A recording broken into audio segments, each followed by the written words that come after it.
Marilah kita bersatu di dalam doa. Allah Bapa yang bertata tinggi dalam kerajaan sorga, kami bersyukur atas setiap berkat dan anugerah yang Tuhan berikan dalam kehidupan kami. Terima kasih Tuhan untuk hari yang baru dan kesempatan baru di pagi hari ini. Kami boleh bangun dari tidur kami dalam keadaan sehat dan tidak kurang sesuatu apapun. Tuhan Yesus, sebelum kami melakukan segala aktivitas kami, berkatilah kami untuk menjalani kehidupan kami hari ini, hingga kami beroleh hati yang bijaksana melalui tuntunan firman-Mu. Karena itu Tuhan, kami berserah diri dalam renungan ini, biar Tuhan yang menyertai dan membimbing kami mendengarkan firman-Mu ini. Berfirmanlah ya Bapa, karena kami sudah siap untuk mendengarkannya. Amin. Shalom, saudari yang terkasih dalam nama Tuhan Yesus Kristus, yang menjadi renungan untuk kita pagi hari ini diambil dari kitab 1 Yohanes pasal 1 ayat 3 sampai 4. Beginilah dikatakan: apa yang telah kami lihat dan yang telah kami dengar itu kami beritakan kepada kamu juga, supaya kamu pun beroleh persekutuan dengan kami. Dan persekutuan kami adalah persekutuan dengan Bapa dan dengan anaknya Yesus Kristus. Dan semuanya ini kami tuliskan kepada kamu, supaya sukacita kami menjadi sempurna.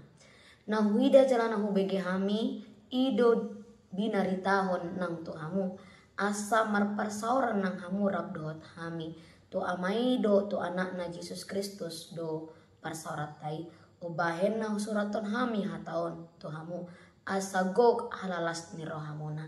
Demikian firman Tuhan. Bapak Ibu Saudari yang terkasih di dalam nama Tuhan Yesus Kristus, kesaksian menjadi sesuatu hal yang sangat berdampak dalam kehidupan kita, terlebih dalam hal rohani.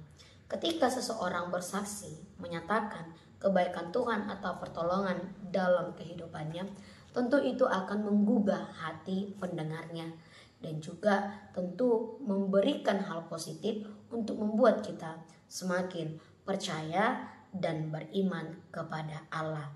Demikian juga halnya dengan firman Tuhan hari ini yang menyapa kita di pagi hari ini, bagaimana Yohanes juga menjadi saksi yang tidak terbatas, yang hanya menceritakan peristiwa yang terjadi. Ia perlu memaparkan makna yang signifikan terkait peristiwa yang dia alami, dan bagi Yohanes signifikansi dari Yesus yang dapat diringkas ke satu kata, yaitu hidup. Dalam pasal 1 ayat 1 ini kita melihat bahwa Yohanes menuliskan Yesus Kristus adalah firman yang hidup. Dia adalah logos di ayat 1. Ia ada bersama-sama dengan Bapa dalam kekekalan. Tujuan pernyataan Yohanes tersebut ialah untuk membawa kita yang membaca dan mendengar agar kita mau bersekutu dan membangun persekutuan dengan umat Allah dan dengan Allah sendiri. Sehingga kita diajak untuk sempurna sukacitanya di dalam Tuhan. Dan yang menjadi sumber sukacita yang kita peroleh bukan semata-mata hanya dari materi, hubungan yang baik, atau sesuatu yang baik lagi. Pernahkah kita berhasrat agar orang lain lebih mengenal Allah? Apa yang kita rasakan ketika melalui kesaksian kita mengajak orang untuk semakin mengenal Allah? Itulah yang mau diajak oleh Yohanes pada pagi hari ini kepada kita seluruhnya jemaat Tuhan yang mendengarkan renungan ini. Marilah kita mengembangkan sukacita bukan hanya pada apa yang kita peroleh atau kita miliki, tetapi juga pada masuknya seseorang ke dalam persekutuan dengan Allah dan dengan umatnya. Bapak Ibu, saudari yang terkasih dalam nama Tuhan Yesus Kristus, surat 1 Yohanes fokus pada pengakuan Yesus sebagai anak Allah.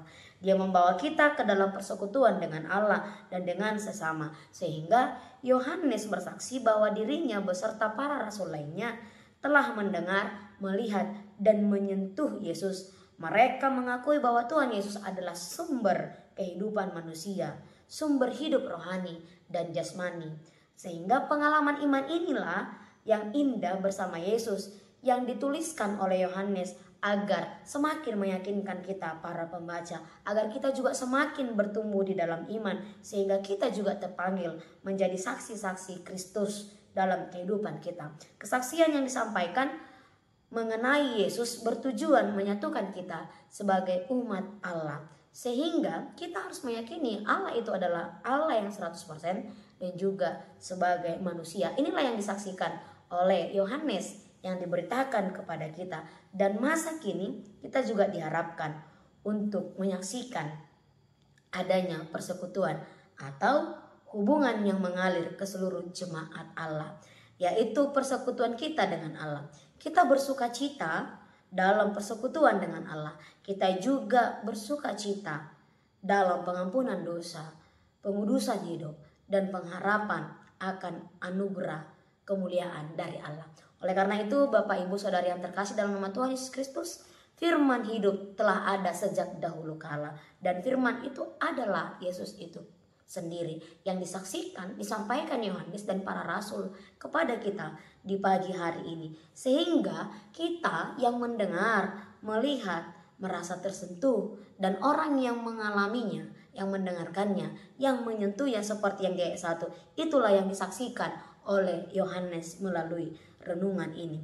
Allah itu sudah hidup kekal, sudah dinyatakan oleh Allah kepada kita, dan sudah saatnya untuk kita beritakan. Kita diundang untuk menjalin persekutuan dengan Yesus Kristus di ayat 3. Agar apa? Agar berita yang ditulis ini beroleh sukacita bersama-sama dengan kita, sehingga sukacita kita semakin sempurna. Oleh karena itu, kita pun perlu memberitakan kesaksian kepada sesama untuk berbagi anugerah keselamatan dari Allah dan bersama-sama merasakan kebahagiaan dalam Kristus Yesus. Kita perlu bersaksi dengan tutur kata yang baik dan menyatakan karya penyertaan Allah dalam kehidupan kita. Apa yang menjadi dasarnya? Adalah kasih. Kasih adalah dasar dari kesaksian kita kepada Allah dan juga kepada sesama, yang mengajak kita melalui persekutuan hidup orang-orang percaya, melalui persekutuan kita dengan orang-orang seiman, kita menghadirkan damai sejahtera. Persekutuan yang hidup ini harus dijiwai dengan saling berbagi, saling memberdayakan, dan menjadi berkat bagi sesama dan lingkungan sekitar. Karena itu Bapak Ibu, kiranya kita dimampukan untuk menjadi saksi-saksi Kristus yang mempercayai Yesus Kristus adalah firman yang hidup, sehingga melalui kesaksian kita semakin banyak orang yang mengenal Allah, dan itu semakin menambah sukacita di dalam kehidupan kita. Ketika kita sudah bersaksi, ingatlah kita sudah berpartisipasi dan berkontribusi untuk menghadirkan damai sejahtera bagi kehidupan orang-orang di sekeliling kita. Dan kita dikuatkan oleh Allah. Amin. Selamat pagi, Tuhan Yesus memberkati kita sekalian. Shalom. Kasih karunia Tuhan kita Yesus Kristus, kasih Allah Bapa, dan persekutuan Roh Kudus kiranya memberkati kamu sekalian hari ini, besok, lusa, sampai selama-lamanya. Amin.